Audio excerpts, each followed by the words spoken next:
Thank you, and welcome, Minister, to the House. And as a follow-on from what Senator Whelan said, I think on this issue we need to bring people with us, and to bring people with us we need consensus, and proper setback distances will achieve that, and then there'll be no debate about the whole viability of wind energy.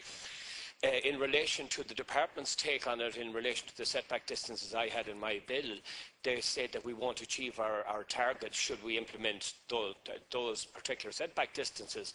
But I mean, at our recent thinking last Monday, we had a presentation from wind farm developers offshore, and the reality is offshore wind farms are twice as expensive to build, but they're 8 times more productive than onshore ones. So to me, the simple mathematics would suggest that that's where we should be going. It's like somebody deciding, I'm going to get married, I'll build a one-bedroomed house, and as I have children, I'll keep adding bedrooms onto it, The other thing in relation to the bill that has passed all stages in this House, Minister, I think we're not seeing democracy in action when the government can just decide that they don't support the bill, and that therefore the bill is buried. So I think that this issue is going to become a bigger and bigger national one, Minister, and the only way to solve it and keep people off the government's back is have wind turbines far enough away from people's homes that it doesn't affect them. Thanks, Minister. Thank you. Thank you, Minister.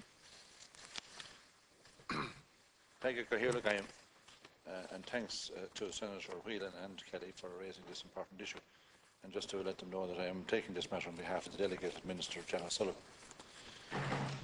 My department's existing wind energy development guidelines were published in June 2006. They provide advice to planning authorities on catering for wind energy through the development plan and development management processes. The guidelines are also intended to ensure a consistency of approach throughout the country in the identification of suitable locations for wind energy development and the treatment of planning applications for such developments.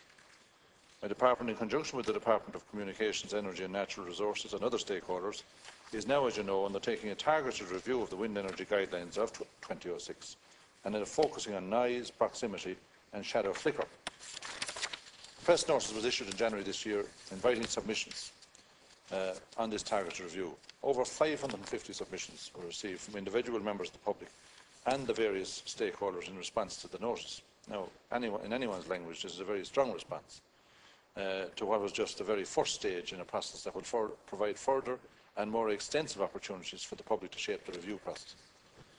Earlier this year, the Minister for Communications, Energy and Natural Resources, Deputy Pat Rabbitte, commissioned the Sustainable Energy Authority of Ireland to invite proposals from suitably qualified organisations for the completion of a study to examine the significance of noise related to onshore wind farms.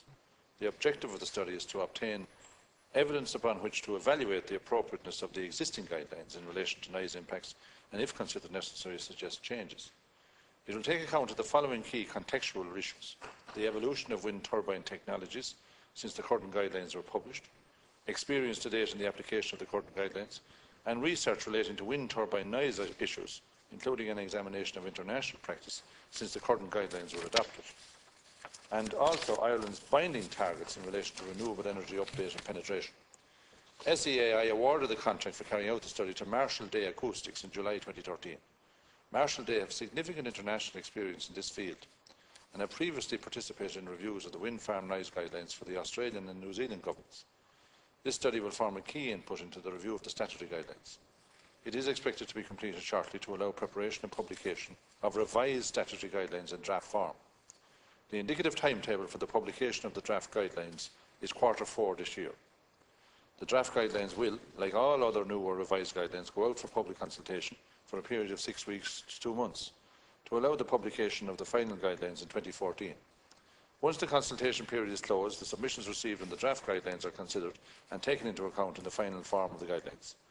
As I have stated previously, I am conscious of the concern that exists in some communities regarding the development of wind energy, whilst at the same time recognising the importance of renewable, clean energy for the future of our environment and economy. I can assure the Senators that the final wind energy development guidelines, when published, will take cognizance of all views.